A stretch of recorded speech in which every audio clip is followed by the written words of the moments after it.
$009, right.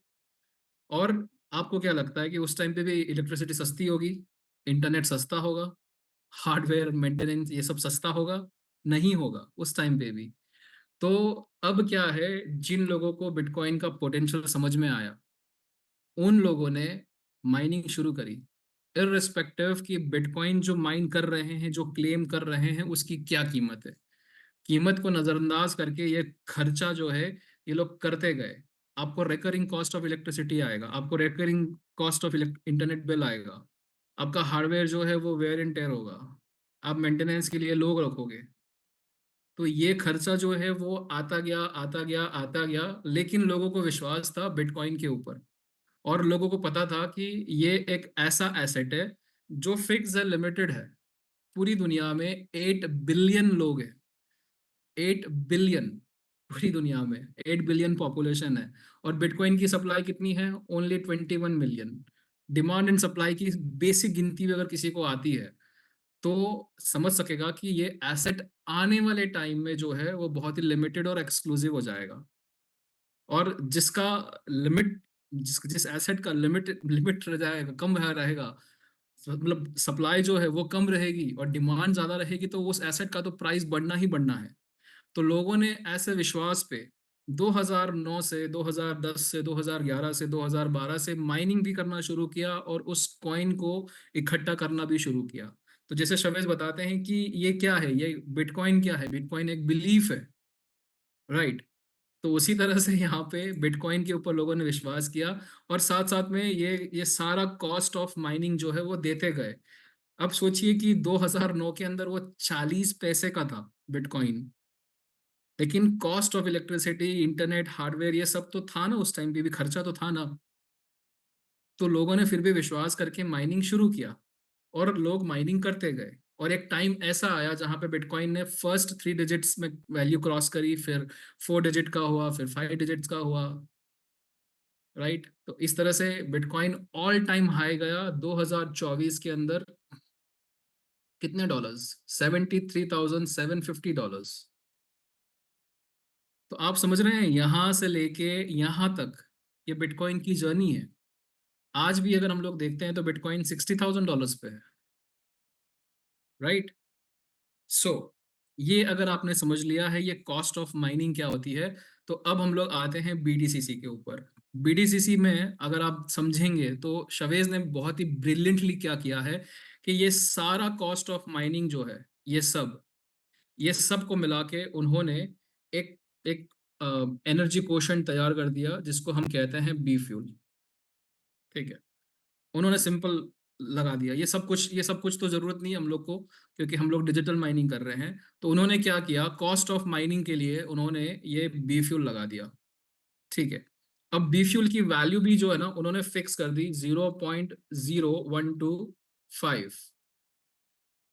ये B fuel की जो कॉस्ट है डॉलर्स में अगर गिननी हो तो ये भी फिक्स कर दी 0.0125। यानी कि एक बी फ्यूल जो है वो 0.0125 का है, यहाँ पे आप लोग देख सकते हैं। ठीक है, अब इसको गिनते कैसे हैं? तो शवेज ने क्या किया, जब शवेज ने एनएफटी डिजाइन करी थी तो उसके अंदर उन्होंने बी फ्यूल कंजम्पशन भी लगा दिया। और हर एक वेरिएंट की एनएफटी जो है 500, 5000, $50 की। तो हर एक का बी फ्यूल कंजम्पशन अलग अलग कर दिया उन्होंने। अगर हम लोग आते हैं यहाँ पे बी फ्यूल कंजम्पशन के ऊपर,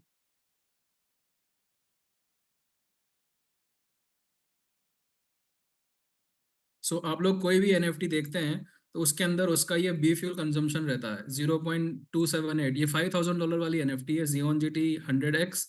और इसमें आप लोग देख सकते हैं 0.0278 है, ये उसका बी फ्यूल कंजम्पशन है। यानी कि अगर ये एनएफटी आपने माइनिंग पे लगा दी तो इतना बी फ्यूल ये हर सेकंड कंज्यूम करेगी, हर सेकंड।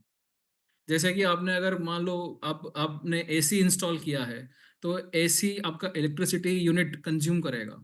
उसी तरह से अगर ये एनएफटी आपने लगा दी है माइनिंग के लिए तो ये डेली क्लेम तो करेगी, लेकिन साथ साथ में ये आपका ये कॉस्ट ऑफ माइनिंग भी गिनती में आता जाएगा।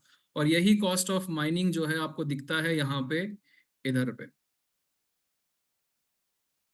यहाँ पे। आई एम सॉरी, मैं वॉलेट चेंज करता हूँ, आपको दिखाता हूँ।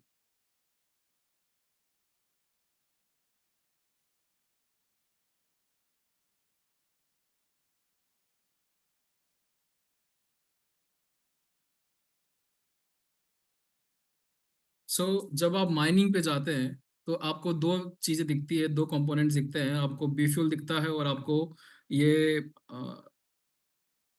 जस्ट अ सेकेंड, और ये विजुअल दिखता है। तो डिपेंडिंग ऑन योर एनएफटीज, आपने कितनी एनएफटीज लेके रखी हुई है, उससे आपका एक विजुअल का कॉस्ट जो है, डेली कंजम्पशन कॉस्ट जो है, वो गिनती में आ जाता है। और हर एक एनएफटी का आपको कंजम्पशन, विजुअल कंजम्पशन के हिसाब से टोटल विजुअल कंजम्पशन जो आपका इस तरह से बनता है। और जो आपकी एनएफटीज है उसका हैश पावर कितना बनता है, उसके हिसाब से आप जो है यहाँ पे ये बीटीसीसी क्लेम करते हैं डेली सप्लाई में से। अगर कोई पूछे हमसे कि ये क्या है, ये हमारा बीडीसीसी है जो हमने क्लेम कर लिया है डेली सप्लाई में से, और उसके लिए इतना खर्चा आया है। Simple cost of mining, cost of mining बी फ्यूल में इतनी है। अगर बी फ्यूल में इतनी है कॉस्ट ऑफ माइनिंग, और इसको अगर हम लोग को डॉलर में कन्वर्ट करना है, तो हम क्या करेंगे, इसे हम लोग मल्टीप्लाई कर देंगे 0.0125 से, राइट, मल्टीप्लाइड बाय 0.0125।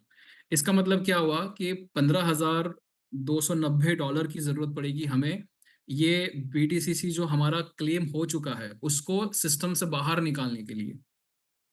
ठीक है। इसी का हिसाब किताब जो है, लेखा जोखा जो है, वो यहाँ पे दे के रखा हुआ है शवेज ने ऑलरेडी डैशबोर्ड के ऊपर। यहाँ पे आप लोग देख सकते हैं कि बी फ्यूल कंजम्पशन नेटवर्थ जो है वो 15,290 है। बी फ्यूल कंजम्पशन जो हमने वहां पे देखा था वो ये है, राइट। और 123 बीडीसीसी जो है वो ऑलरेडी क्लेम हो चुके हैं। इनको बाहर निकालने के लिए, बाहर निकालने का मतलब है कि इन्हें हमारे वॉलेट्स में लाने के लिए। आप देख रहे हैं यहाँ पे तो क्लेम हो गया है लेकिन वॉलेट में नहीं है। क्यों नहीं है? क्योंकि अभी भी ये माइनिंग इंटरफेस पे है, इसे ये फीस पे करके हमें ये क्लेम करना होगा। कैसे हार्वेस्टिंग करते हैं? हार्वेस्टिंग के लिए आपको बी फ्यूल परचेज करना होता है। कितना बी फ्यूल परचेज करना होता है? आपका जो भी यहाँ पे हिसाब किताब है, आप चाहे, एक ऑप्शन शवेज ने दिया है यहाँ पे कि आप चाहे तो मिनिमम टू, आपका जो भी आपका परसेंटेज चाहे उतना, आपके पास में अभी $44 है, राइट। अब 44 आपको बीटीसीसी क्लेम करना है, तो आपका ये इतना बी फ्यूल होगा। तो आप जितना परसेंटेज क्लेम करना चाहते हैं, हार्वेस्ट करना चाहते हैं, उतना परसेंटेज हार्वेस्ट कर सकते हैं। अब मान लो कि ये बी फ्यूल आपको अभी आपको 50% खाली हार्वेस्ट करना है, तो 50% के हिसाब से आपको कितना बी फ्यूल लगेगा वो यहाँ पे दे के रखा हुआ है। इतना बी फ्यूल आपको कंज्यूम करना है, इतना आपको बीफिल खरीदना है। तो इसको खरीदने के लिए हम लोग मल्टीप्लाई करेंगे 0.0125 से। ये आपका हो गया 7,645। तो 7,645 USDT BTC20 आपको अपने वॉलेट में रखना होता है। तो अगर इतना आपके पास में है, तो आप क्या करोगे, आप डैशबोर्ड पे आओगे। डैशबोर्ड पे आने के बाद में आप यहाँ से बी फ्यूल पे जाओगे, और यहाँ से आप जो भी आपका USDT यहाँ पे आपके वॉलेट्स में पड़ा हुआ है, उससे यहाँ पे आप ये बाय कर लोगे बी फ्यूल।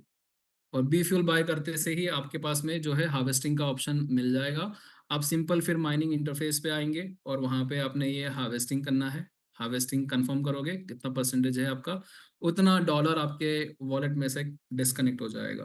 तो बहुत ही सिंपल है, और ये चीज़ हम लोगों को डेली प्रैक्टिस करनी है। इनफैक्ट कल भी शवेज ने यही कहा था कि अगर हम लोग देखते हैं, ये हमारा इकोसिस्टम है, हम लोग चाहते हैं कि बीटीसीसी का प्राइस बढ़े, तो सिंपल लॉजिक है कि जितना ज़्यादा हार्वेस्टिंग होगा उतना ज़्यादा लिक्विडिटी में एडिशन होगा। क्योंकि हम लोग जो भी देख रहे हैं यहाँ पे, बी फ्यूल का कॉस्ट अभी आपने देखा 15,790 था मेरा।